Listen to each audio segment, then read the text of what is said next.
Bonjour, bienvenue pour cette nouvelle vidéo. Il est question cette fois de parler du trait de charpente dans sa globalité et de vous présenter les différentes méthodes qu'il existe de recherche de coupe qui ne sont pas du tout à mettre à comparer les unes aux autres mais bien complémentaires les unes des autres. Donc le trait de charpente, avant tout, il est important, je pense, de préciser que ça a été reconnu patrimoine culturel immatériel de l'UNESCO en 2009 et que c'est une technique de travail qui n'a de cesse de continuer à évoluer au fur et à mesure qu'on la pratique depuis l'Antiquité. Aujourd'hui, il y a de moins en moins de personnes qui la pratiquent et c'est plutôt réservé à la restauration du patrimoine ou aux entreprises traditionnelles parce que les charpentes et machines à commande numériques ont encore fait évoluer le métier. Toujours est-il que ce trait de charpente est enseigné dans quasiment toutes les formations professionnelles de charpente bois en France, que ce soit en CAP, en brevet professionnel et encore un petit peu en bac pro. Voilà, mais là, cette vidéo est plutôt destinée aux BP ou aux CAP qui ont envie de comprendre un petit peu plus tôt ce que sont les différentes méthodes, parce que généralement, on va utiliser uniquement le rembarrement au début de l'apprentissage et ensuite développer pour ceux qui souhaitent persévérer dans le trait de charpente. Donc, le principe de base, j'ai essayé de synthétiser tout ça sur un croquis qui est encore une fois assez dense, donc j'espère que ça ne va pas vous perdre. En tout cas, l'intérêt là, c'est pas de vous faire comprendre, c'est plutôt de vous faire mieux connaître. Donc si tout n'est pas clair, c'est normal, rassurez-vous. Donc, on se situe sur un chantier qui est déterminé par un plan de trave. Ce plan de trave, bon, vous avez compris ce que c'est, je ne reviens pas dessus, c'est le croisement entre la saillie et le latis. Concrètement, sur notre feuille, il est représenté par la feuille. C'est notre RD pur, que ce soit au sol sur une échelle vraie grandeur ou sur une feuille à échelle réduite. Le plan de trave est sur la feuille, c'est le même plan. Donc c'est sur ce plan de trave qu'on va venir recoucher nos vues. Par exemple, ce chevron d'emprunt en élévation, là en perspective, quand je le recouche sur mon plan de trave, il va être sur ma feuille. Et donc on va pouvoir recoucher comme ça toutes les pièces de bois. Ce chevron qui est ici, lui, je l'ai recouché également sur le plan de trave. C'est ce qu'on appelle en herse. Voilà. Donc ça va me permettre d'avoir ici ma pièce de bois, dont j'ai mise en pointillé dessous, parce que forcément, moi, je vais être obligé de la remonter au-dessus. Je ne peux pas l'encastrer dans l'épaisseur de ma feuille. Donc il va y avoir comme ça tout un jeu d'épaisseur à prendre en compte pour trouver nos coupes. Et c'est bien là tout l'intérêt du trait de charpente, c'est d'arriver de recherche de coupe de pièces dans l'espace, à les recoucher à plat sur la feuille et de prendre en compte cette épaisseur, sachant qu'on est sur un plan 2D. Voilà en gros à quoi sert le trait de charpente. Donc ici, j'ai un versant de toiture qui est plan, là, en rouge, et dans ce versant de toiture, je suis venu intégrer une pièce de bois. Donc peu importe ce qu'est cette pièce de bois, que ce soit un arrêtier, une noue, un arbabier, voilà, une chanlatte ou n'importe quoi, aucune importance. La méthode est toujours la même, peu importe quelle pièce de bois c'est. C'est pour ça que je suis venu la faire couper ici par un plan bleu qui est biais et qui pourrait lui aussi être n'importe quelle face de n'importe quelle pièce de bois sans s'occuper du nom qu'on va lui donner pour ne pas se polluer l'esprit avec des informations inutiles. Il y en a déjà bien assez ici. Donc ma pièce de bois, elle est disposée face à plomb, c'est-à-dire que ces faces, ces plats, sont à plomb. Si on tire une ligne ici, elle est bien à plomb. Ma pièce n'est pas déversée. Et pour les besoins du sujet et pour pouvoir la mettre en herse, moi je l'ai délardée ici, vous voyez, suivant le latis du versant, suivant le dessus et dessous chevron ici. Et cette épaisseur de chevron, c'est ce qu'on va appeler la chambrée. Donc je l'ai délardée suivant la chambrée pour pouvoir la recoucher ici en herse. Donc généralement, ce n'est pas forcément une application qu'on va retrouver sur le chantier, c'est vraiment pour les besoins de l'exercice et vous montrer les 4 grandes méthodes de base sur une même pièce. Donc maintenant que le décor est posé, on va rentrer un petit peu dans le détail. Je vais commencer par parler du rembarrement. C'est la méthode que l'on utilise le plus fréquemment en début de formation et qui consiste à considérer la pièce de bois comme étant 4 arêtes, ou éventuellement 3 si elle était triangulaire ou plus, mais généralement c'est des pièces rectangulaires, donc 4 arêtes distinctes dans l'espace. Donc là j'ai bien mes 4 arêtes ici qui viennent se faire couper par le plan bleu à cet endroit, là, là, là et là. Et ces points de coupe, on pourrait les renvoyer sur notre élévation. Et j'aurais bien ma pièce de bois avec son plan de coupe déterminé. Donc on commence par cette méthode parce qu'elle est assez simple à mettre en application, à part cas particulier dans le dévers où ça devient un peu plus tordu, mais généralement sur le face à plomb, c'est ce qu'il y a de plus simple à comprendre et de plus simple à mettre en œuvre si on n'a pas compris. Et malheureusement, au début du CAP, généralement, on est tous un petit peu contraints de commencer par du par cœur et à force de persévérer, on arrive à trouver une logique. Mais en tout cas, le rembarrement peut permettre d'arriver à un résultat final, même si on n'a pas tout compris. Donc, l'idée, c'est d'avoir ces 4 points recouchés sur une vue de côté. Le problème, c'est que cette vue de côté, quand on va coucher une pièce à dévers sur une élévation, et la pièce va être bancale sur la feuille. Et on va donc devoir la rembarrer en faisant tourner les 4 arêtes sur notre pièce de bois par rapport à un plan de référence. Donc, pour résumer, le rembarrement est facile à mettre en œuvre, peut convenir à tous les cas de figure. On peut trouver toutes les coupes de n'importe quelle pièce de bois par rembarrement. Par contre, c'est un petit peu plus compliqué à rembarrer quand on est tendu des verres. Donc à rembarrer, c'est l'action de retracer les points de l'épure sur la pièce de bois. Donc ça complique cette étape-là. Et puis on va se limiter à avoir des alignements sur la section de notre pièce de bois, ce qui veut dire qu'on est un petit peu moins précis que si on avait des alignements plus longs. Et également, on est vraiment contraint d'avoir exactement la section que l'on trace doit être exactement la section de bois disponible.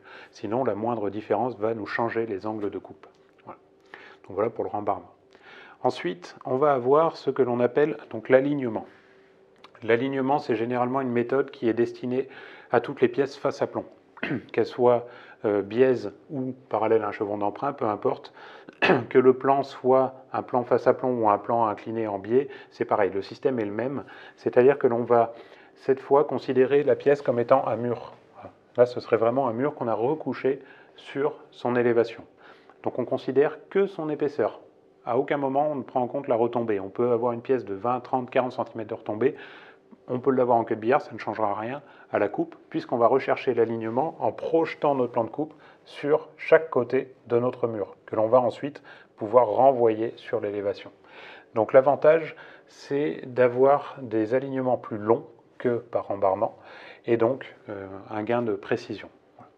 Donc quand on est sur des pièces à dévers, on va avoir une petite variante de cette méthode qu'on appelle la méthode de la herse, parce qu'au lieu de recoucher notre pièce de bois sur son élévation, on va la recoucher sur le latis. Donc on prend la face du latis, donc là qui est ici en rouge, et on va pivoter notre pièce de bois en herse. Donc là, pareil, je l'ai remis sous la feuille, parce que je trouvais ça plus compréhensible pour le croquis, mais concrètement, au moment de rembarrer, on aurait bien l'épaisseur de bois au-dessus de notre feuille.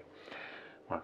Donc en tout cas, l'idée, c'est d'avoir notre plan de coupe ici en bleu qui vient couper notre chambrée. On va travailler sur la pièce de bois sur sa retombée. Et donc on va avoir nos points ici au sol que l'on va renvoyer sur la herse à cet endroit-là pour avoir le plan de coupe sur le dessus, qui est donc ici en perspective et ici sur la feuille, et le plan de coupe du dessous qui serait là.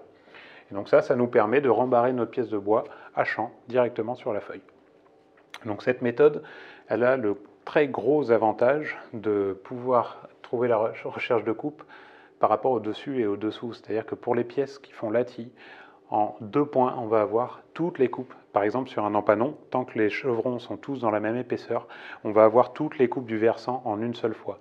Donc, plutôt que de renvoyer les points de chaque chevron pour avoir leur longueur, là, on a un alignement sur le dessus et le dessous. Donc ça va marcher pour toutes les pièces qui ont une face parallèle au latis. Donc les pannes, les chevrons, les croix dans les bracons, par exemple, on va avoir donc les arrêtilles à dévers, les chanlattes, les nœuds à dévers, etc. Donc toutes les pièces à dévers, on va plutôt utiliser la herse, les pièces face à plomb par alignement, et méthode qui était employée avant qu'on ait des pièces, généralement maintenant toutes les pièces sont équarries, c'est-à-dire qu'il y a 2 faces d'équerre, que ce soit brut de scie ou corroyée, on peut les considérer d'équerre et les retombées sont parallèles. Donc on peut utiliser l'une ou l'autre de ces 2 méthodes. Mais avant, on avait donc soit le rembarrement, soit la sauterelle pour travailler des pièces qui étaient justement en queue de billard ou pas toujours régulières. Donc on allait devoir s'affranchir de ces différences d'épaisseur pour trouver nos coupes. Et dans ce cas-là, on prenait la longueur uniquement sur une arête de notre pièce de bois, par exemple celle-ci, que j'ai donc là en élévation ou là en herse, et on allait recoucher la pièce une fois dans un sens et une fois dans l'autre. C'est-à-dire que si je couchais cette pièce en herse, j'avais ici un angle à remettre sur ma pièce de bois, c'est l'angle d'alignement, et dans l'autre sens, l'angle de démaigrissement que je pouvais remettre ici sur le plat.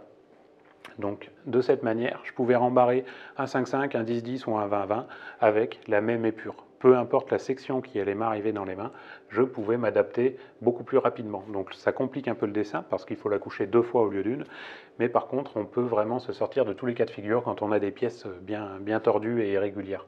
Donc c'est encore un petit peu utilisé dans le vieux bois, et ça peut être intéressant si on a des pièces par exemple triangulaires. On peut utiliser la sauterelle pour avoir nos faces à rembarrer. Voilà, donc j'espère que c'est à peu près clair. Sauterelle, c'est le nom qu'on donne au faux équerre, à l'outil faux équerre, on appelle ça une sauterelle, et c'est de là que vient le nom de cette méthode. Donc si je résume, le rembarrement, c'est une méthode qui consiste à considérer la pièce comme étant 4 arêtes distinctes. C'est valable tout le temps, on peut se sortir de tous les cas de figure, c'est parfois un peu plus long, et surtout sur les pièces à dévers, ça complique vraiment le rembarrement. Donc voilà, un rembarrement plus compliqué sur le dévers, et surtout des alignements plus courts, et donc un petit peu plus de difficulté à avoir le niveau de précision voulu. Ensuite, on a l'alignement qui consiste à coucher la pièce sur son plat sur une élévation, qui est valable pour tout le face à plomb biais. Et la méthode de la herse, c'est de coucher sur son champ cette fois-ci. Donc là, ça peut compliquer un petit peu la recherche de coupe, et c'est quasiment inutile pour les pièces face à plomb biaise. Par contre, pour toutes les pièces à dévers qui ont une face parallèle au lati, là on va vraiment gagner notre temps, surtout s'il y en a plusieurs dans la même chambrée. Et en dernier, donc la méthode de la sauterelle qui consiste à coucher la pièce dans les deux sens et qui là est plus adaptée aux pièces vraiment très tordues comme triangulaires ou pentagonales ou ce genre de choses, mais qui n'est pas forcément aujourd'hui la plus utilisée, même la moins utilisée pour les pièces équarries. Voilà. Donc j'espère que malgré ce schéma un peu dense, c'est quand même compréhensible. Donc il faut avoir à l'esprit que la plus grande difficulté, je pense en tout cas pour comprendre le trait de charpente, c'est notre propre limitation mentale qu'on a à considérer la pièce comme étant limitée dans l'espace. Et là, ce que j'aimerais vous faire comprendre, c'est que peu importe le nom de la pièce, peu importe la configuration du chantier, ce ne sont que des plans les uns dans les autres. Et là, ce plan bleu, ça peut être la face de n'importe quelle pièce, ça peut être un mur ou quoi. Il suffit de les faire filer sur nos plans de référence, donc le plan de trave, les latis, les élévations, et à partir de là, on va pouvoir se dépatouiller de toutes les situations.